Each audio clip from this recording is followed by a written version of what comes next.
Hello friends, good morning. Today topic is company accounts. इसमें कुछ theory का important parts करेंगे। थ्योरी इसमें ज़रूरी इसलिए है कि थ्योरी का प्रैक्टिकल से भी रिलेशन होता है और एग्जाम पॉइंट ऑफ व्यू से भी ये थ्योरी इम्पोर्टेंट है। इसलिए आप इस वीडियो को आप ध्यान से देखें, अंत तक देखें। हमारे चैनल को लाइक करें, सब्सक्राइब करें और अपने फ्रेंड्स के साथ में शेयर करें ताकि उनको भी इसका एडवांटेज मिल सके। सबसे पहला पॉइंट अपने पास में आज calls in arrear. Calls in arrear का मतलब होता है कि amount demanded by the company from the shareholders but it is not paid by the shareholders up to due date। Company ने शेयर्स के अगेंस्ट में कुछ पैसे मांग लिए लेकिन शेयर होल्डर ने वो पेमेंट नहीं किया, तो उसको कहते हैं calls in arrear. Calls in arrear को बैलेंस शीट में subscribed but not fully paid capital जो होती है उसमें से लेस करते हैं कॉल्स इन एरियर को। कॉल्स इन एरियर के ऊपर जब पेमेंट नहीं करता है तो इंटरेस्ट चार्जेबल होता है। कंपनी इसके ऊपर इंटरेस्ट वसूल करेगी from the due date of call to the till date of payment. Rate of interest as per article of association. अगर आर्टिकल ऑफ एसोसिएशन नहीं बना हुआ है तो as per table F schedule first, जो कंपनी एक्ट में 2013 में table F बनी हुई है, उसके शेड्यूल फर्स्ट में जो टेबल एफ है उसके रूल्स के हिसाब से इसके ऊपर कॉल्स इन एरियर के ऊपर company 10% per annum rate of interest charge करेगी। यस, इसकी एंट्री अपन कर सकते हैं। एंट्री अपन ऑप्शन है अपने पास में कि आप कॉल्स इन एरियर का अकाउंट बनाते हैं या नहीं बनाते हैं। क्वेश्चन अगर आपको कहता है कि कॉल्स इन एरियर का अकाउंट बनाना है तो अपन जो एंट्रियां करते हैं उसमें कॉल्स इन एरियर की एंट्री करेंगे, और अगर क्वेश्चन साइलेंट है तो अपने लिए कॉल्स इन एरियर की एंट्री करना ज़रूरी नहीं होता है। यस, जैसे जब कभी अपन कॉल करते हैं तो कॉल जैसे फर्स्ट कॉल करते हैं या अलॉटमेंट की कॉल करते हैं तो allotment account DR to share capital करते हैं। फर्स्ट कॉल करते हैं तो first call account DR to share capital करते हैं। लेकिन जब पैसे नहीं आते हैं, पैसे आने पर अपन एंट्री करते हैं bank account DR to allotment और call. First call second call जो भी कॉल होती है वो कॉल अकाउंट लिखते हैं अपन। अब जब पैसे नहीं आएंगे, कुछ पैसे नहीं आएंगे तो क्या करेंगे, bank account DR calls in arrear account DR, calls in arrear account DR to allotment account या call account. First call second call या अलॉटमेंट के पैसे जो भी है, जो भी कॉल है वो अपन लिख देते हैं यहाँ पे। तो एंट्री अगर calls in arrear account maintain कर रहे हैं तो एंट्री हो जाएगी bank account DR calls in arrear account DR to share allotment. इस तरह से शेयर अलॉटमेंट या शेयर कॉल अकाउंट कंप्लीटली ख़त्म हो जाएगा और जो अनकॉल्ड पैसे हैं, अनपेड पैसे हैं कॉल्स पे, अलॉटमेंट पे, वो कॉल्स इन एरियर में चले जाएंगे। अब जब कभी वो पेमेंट करेगा अपने को कॉल्स इन एरियर का तो अपन एंट्री करते हैं bank account DR to calls in arrear और टू अलॉटमेंट ऑब्लिक कॉल। अगर आपने कॉल्स इन एरियर में ट्रांसफ़र कर दिया है पैसा तो एंट्री करते हैं bank account DR to calls in arrear. और यदि कॉल्स इन एरियर में ट्रांसफ़र नहीं किया, वो रिलेटेड अलॉटमेंट अकाउंट में या first call second call account में ही ड्यू पड़ा है, बैलेंस पड़ा है, उस केस में अपन एंट्री करते हैं bank account DR to allotment. जैसी भी सिचुएशन होती है उस हिसाब से कर लेते हैं अपन। नॉर्मली अगर क्वेश्चन साइलेंट रहता है तो अपन कॉल्स इन एरियर अकाउंट नहीं बनाते हैं, तो उस केस में अपन एंट्री करते हैं bank account DR to allotment. जितने पैसे नहीं आएंगे अपने पास में वो अलॉटमेंट अकाउंट में या कॉल अकाउंट में बैलेंस बताता रहेगा। जब कभी पैसे आएंगे तो अपन एंट्री कर देंगे again bank account DR to allotment या टू शेयर कॉल। पैसे आएंगे तब। अगर कॉल अकाउंट नहीं बनाते हैं तो कॉल्स इन एरियर अकाउंट, और कॉल्स इन एरियर अकाउंट बनाते हैं तो पहली एंट्री हो जाएगी बैंक अकाउंट DR और calls in arrear account DR। जितने पैसे नहीं आए आपके पास में वो कॉल्स इन एरियर में लिखते हैं। एंड टू अलॉटमेंट, कंप्लीट पैसा आ जाता है अलॉटमेंट या फिर कॉल का तो अलॉटमेंट या कॉल अकाउंट बंद हो जाता है और वो जो ड्यू पैसा है वो कॉल्स इन एरियर में चला जाता है। इस तरह से इसकी एंट्री करते हैं अपन। यस, नेक्स्ट आता है call in advance. Call in advance का मतलब होता है amount paid by share holder in advance against his future dues. जो फ्यूचर में किसी शेयर होल्डर्स को शेयर के अगेंस्ट में पैसे चुकाने हैं, कॉल्स के हों अलॉटमेंट के हों, वो पैसे वो एडवांस में दे देता है अपने को, तो वो उसको कहते हैं कॉल इन एडवांस। कोई भी कंपनी कॉल इन एडवांस अगर उसका आर्टिकल ऑफ एसोसिएशन परमिट करता है तो ही कॉल इन एडवांस के पैसे रख सकती है, अदरवाइज नहीं रख सकती कंपनी। कॉल इन एडवांस का जो पैसा आएगा उसके ऊपर इंटरेस्ट पेमेंट करना पड़ेगा as per article of association. यदि आर्टिकल ऑफ एसोसिएशन नहीं है या वो साइलेंट है तो as per table F schedule first वो बताते हैं कि 12% पर एनम के हिसाब से आपको इंटरेस्ट पेमेंट करना पड़ेगा उसके ऊपर। ये interest payment charge against profit होता है, कंपनी को प्रॉफिट है या लॉस है, ये इंटरेस्ट का पेमेंट करना होगा आपको। जो कॉल इन एडवांस का पैसा आता है ये कंपनी की करंट लाइबिलिटीज है, बैलेंस शीट में करंट लाइबिलिटीज हेड में अदर करंट लाइबिलिटीज अकाउंट में इसको दिखाएंगे अपने इसमें। यस, नेक्स्ट आता है आपके पास में private placement of shares. Issue of shares में है private placement of shares. Shares जब पब्लिक को इश्यू करते हैं, in spite of issuing share public, share issued or allotted to a group of persons, group of institutions, HNIs, mutual funds, domestic institutions, FIIs, FFIs, जो भी इनको institute को issue करते हैं shares, normally friends and relatives, इनको जो share issue करते हैं उसको कहते हैं प्राइवेट प्लेसमेंट। पब्लिक को शेयर ऑफर करने की बजाय कुछ certain group of persons, group of institutions को शेयर ऑफर करते हैं, उसको कहते हैं प्राइवेट प्लेसमेंट ऑफ शेयर्स। यहाँ पे प्रॉस्पेक्टस इशू करने की बजाय company statement in lieu of prospectus issue करती है that has to be deposited with registrar 3 days before the allotment of shares. Share allotment के 3 दिन पहले, कम से कम 3 दिन पहले आपको जमा कराना होता है आपके पास में। इसका लॉक इन पीरियड रहता है 3 साल। प्राइवेट प्लेसमेंट के जो शेयर इशू करते हैं उसके लिए लॉक इन पीरियड होता है 3 साल। यस, नेक्स्ट आता है आपका स्वीट इक्विटी। स्वीट इक्विटी का मतलब होता है कि share issued to the employees directors for other than cash at less than market price और फेस वैल्यू। जो एम्प्लॉइज़ को इशू करते हैं फॉर अदर देन कैश किस लिए? फॉर टेक्निकल नो हाउ या इंटेलेक्चुअल प्रॉपर्टी राइट्स के बदले में जो अपने एम्प्लॉइज़ और डायरेक्टर्स को शेयर इशू करते हैं उसको कहते हैं स्वीट इक्विटी। ये नॉर्मली मार्केट प्राइस से या फेस वैल्यू से डिस्काउंट पे इशू किए जाते हैं। इनकी कंडीशंस क्या रहेगी? जब भी आप ये शेयर इशू करेंगे आपको एक स्पेशल रेजोल्यूशन पास करना पड़ेगा, उसमें डिटेल होगी कि कितने शेयर हैं, किस रेट में है, मार्केट प्राइस से कितने डिस्काउंट पे दे रहे हैं, किस कैटेगरी के शेयर होल्डर्स को दे रहे हैं, ये सब कुछ आपके पास में उसमें डिटेल होगी। तो एक स्पेशल रेजोल्यूशन पास करना पड़ेगा।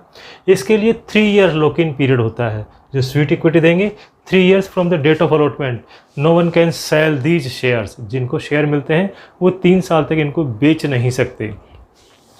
और उसके बाद में जो शेयर आपने इशू कर रहे हैं आपको बिज़नेस को चालू किए हुए कम से कम 1 साल हो जाना चाहिए। After commencement of the 1 year after commencement of business, 1 year after commencement of business, आपके बिज़नेस को, कंपनी के बिज़नेस को चालू किए हुए कम से कम 1 साल हो जाना चाहिए। उसके बाद ही ये स्वीट इक्विटी इशू कर सकते हैं। नेक्स्ट आता है आपके पास में employee stock option scheme ESOP 61(2)(b। इसमें क्या है? ESOP में क्या है? It is an option given to the employees. Employees कौन से होंगे? एम्प्लॉयज़ हों, ऑफिसर्स हों, फुल टाइम डायरेक्टर्स हो। Options given to the employees to purchase the securities offered by the company at purchase और subscribe the securities offered by the company at a predetermined rate on predetermined date. किसी pre determined date को किसी particular rate पर वो purchase कर सकते हैं। That rate is the price is less than market price.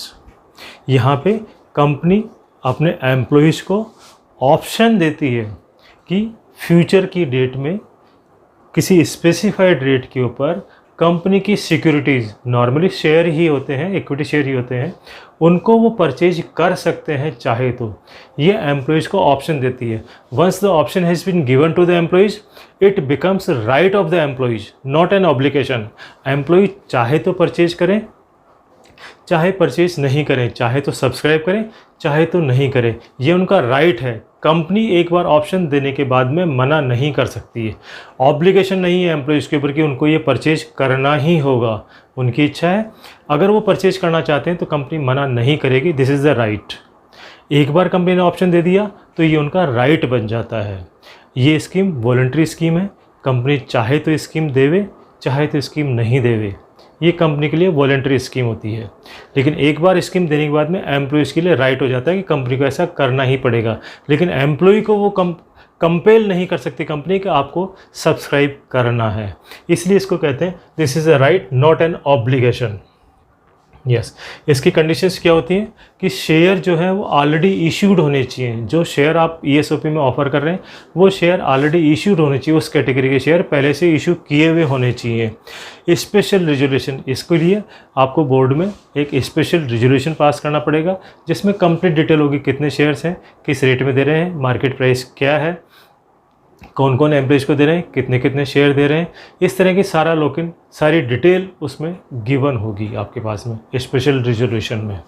उसके बाद 1 ईयर आफ्टर कमेंसमेंट, वही है कम से कम कंपनी को अपना बिजनेस चालू किए हुए कम से कम 1 साल गुजर जाना चाहिए और इसका लॉक इन पीरियड रहेगा 1 साल।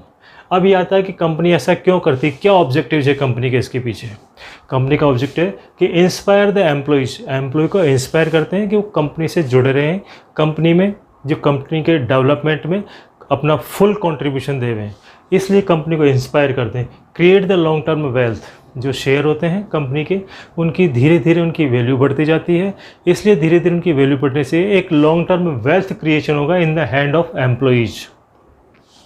Retain and motivate the employees, employees को धीरे धीरे पैसा इकट्ठा हो रहा है उनका, तो एक एम्प्लॉयज़ के लिए मोटिवेशन है कि उस कंपनी से वो जुड़े रहें, उस कंपनी को छोड़ करके नहीं जाएं और अपने कंपनी में अपना फुल कंट्रीब्यूशन करें डेवलपमेंट के लिए। इस तरह से कुछ होते हैं। Difference is treated employee compensation, जो मार्केट प्राइस है शेयर के लिए, जो ईएसओपी में शेयर ऑफर किए जाते हैं उनकी जो मार्केट प्राइस है और इशू प्राइस है, नॉर्मली मार्केट प्राइस से डिस्काउंट पे शेयर इशू किए जाते हैं, तो ये जो डिफरेंस होता है उसको अपन एम्प्लॉय कंपनसेशन अमाउंट मान के चलते हैं और उसको P&L में एम्प्लॉय कंपनसेशन हेड देते हैं, या तो पूरा एक साथ दिखा सकते हैं या इंस्टॉलमेंट में उसको राइट ऑफ कर सकते हैं।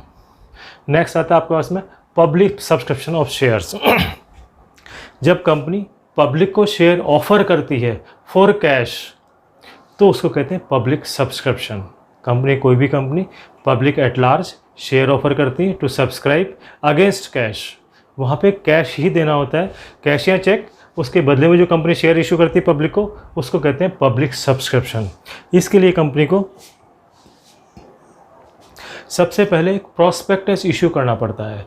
प्रॉस्पेक्टस एक कंपनी के बारे में डिटेल इन्फॉर्मेशन होती है, कंपनी का नाम, address of registered office, company का क्या बिजनेस है, कंपनी के डायरेक्टर्स कौन कौन है, उनका एड्रेस क्या है, कितने टाइप से कंपनी काम कर रही है, कंपनी की financial positions, past financial positions and future estimates दोनों देने होते हैं।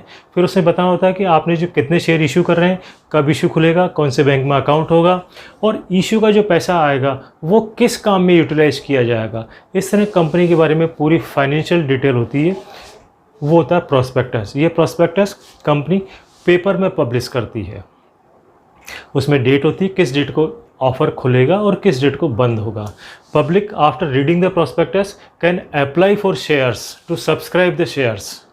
एक फॉर्मेट होता है, उस फॉर्म को भर के उसके साथ में चेक अटैच करके एक डेजिग्नेटेड बैंक में अपना फॉर्म जमा करा देते हैं। वहाँ पे वो एप्लीकेशंस जो होती है, एक अलग से अकाउंट बनाया होता है एस्क्रो अकाउंट, उस अकाउंट में वो पैसे जमा कर देती है कंपनी। बैंक जो है उन अकाउंट में पैसे कलेक्ट कर लेता है।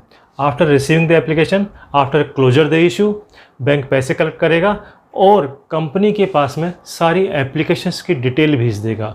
कंपनी उन एप्लीकेशंस की डिटेल के बेसिस के ऊपर अलॉटमेंट करती है। अलॉटमेंट में ओवर सब्सक्रिप्शन हो सकता है, अंडर सब्सक्रिप्शन होता है, डिफरेंट मेथड से अलॉटमेंट की जो मैंने पहले बता चुका हूँ मैं आपको। कंपनी शेयर्स का अलॉटमेंट कर देती है। यहाँ पे मिनिमम सब्सक्रिप्शन की बात आती है।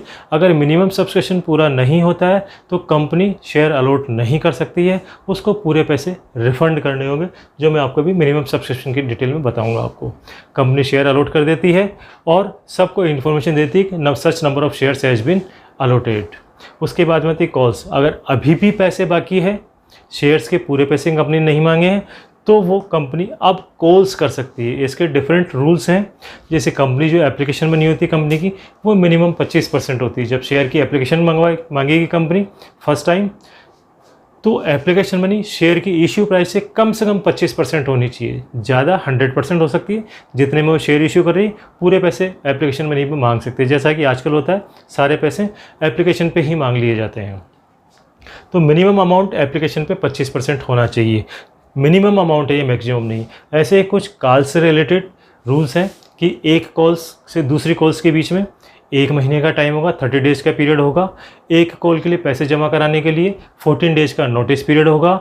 एक कॉल का अमाउंट जो इश्यू प्राइस है उसका 25% से ज़्यादा नहीं हो सकता है। और शेयर्स की सारी कॉल डिमांडेड जो होनी चाहिए विद इन 12 मंथ्स पूरी हो जानी चाहिए। मतलब शेयर जो है within 12 month from the date of allotment fully paid हो जाना चाहिए। इस तरह के कुछ रूल्स होते हैं इस बारे में, या इसके अलावा कोई सेबी गाइडलाइन होती है तो वो भी फॉलोअप करनी पड़ती है। इसके बाद में आता है मिनिमम सब्सक्रिप्शन। मिनिमम सब्सक्रिप्शन का मतलब होता है कि minimum amount required in the opinion of director for the following purpose. Purchase of property, कोई प्रॉपर्टी परचेज करनी है उसके लिए अमाउंट चाहिए। पेमेंट ऑफ प्रिलिमिनरी एक्सपेंसेस या share issue expenses, before incorporation preliminary expenses होते हैं या शेयर इशू एक्सपेंसेस होते हैं, उनके लिए सफिशिएंट होना चाहिए। रीपेमेंट ऑफ बोरोविंग, कोई अगर बोरोविंग कर रहे हैं तो उसके लिए रीपेमेंट के लिए सफिशिएंट अमाउंट होना चाहिए। वर्किंग कैपिटल रिक्वायरमेंट फुलफिल हो जाए उसके लिए अमाउंट चाहिए। और एनी अदर बिजनेस एक्सपेंसेज, और बिजनेस के और कोई एक्सपेंसेज है उनके लिए, इन सब के लिए जो अमाउंट होता है सब्सक्रिप्शन, मिनिमम अमाउंट जो रिक्वायरमेंट होती है as per opinion of the board of directors, उसको कहते हैं मिनिमम सब्सक्रिप्शन। मिनिमम सब्सक्रिप्शन का कोई भी अमाउंट कंपनी एक्ट में मेंशन नहीं है। सेबी एक्ट में मेंशन है कि 90% of the issue price is the minimum subscription. जितने रुपए के शेयर आप इशू कर रहे हैं उसके 90% अमाउंट का सब्सक्राइब हो जाना चाहिए, वो होता है मिनिमम सब्सक्रिप्शन।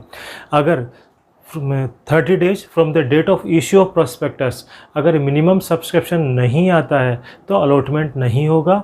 आप सारे पैसे, जितने भी पैसे आए application money, that has to be refunded next 15 days, within next 15 days, अगले 15 दिन में आपको एप्लीकेशन मनी लौटानी होगी।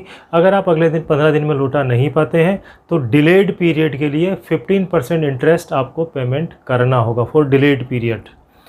इसलिए minimum subscription is compulsory for the companies.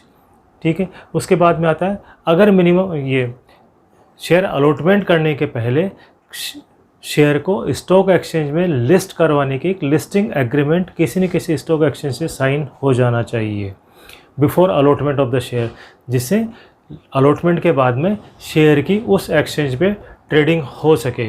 इसलिए लिस्टिंग एग्रीमेंट आपके पास में हो जाना चाहिए बिफोर अलॉटमेंट ऑफ शेयर्स। आशा करता हूँ आपको ये थ्योरी पार्ट समझ में आया होगा, आपको अच्छा लगा होगा। आप हमारे इस वीडियो को लाइक करें, हमारे इस चैनल को सब्सक्राइब करें और अपने फ्रेंड्स के साथ में शेयर करें ताकि उनको भी इसका एडवांटेज मिल सके। Thank you.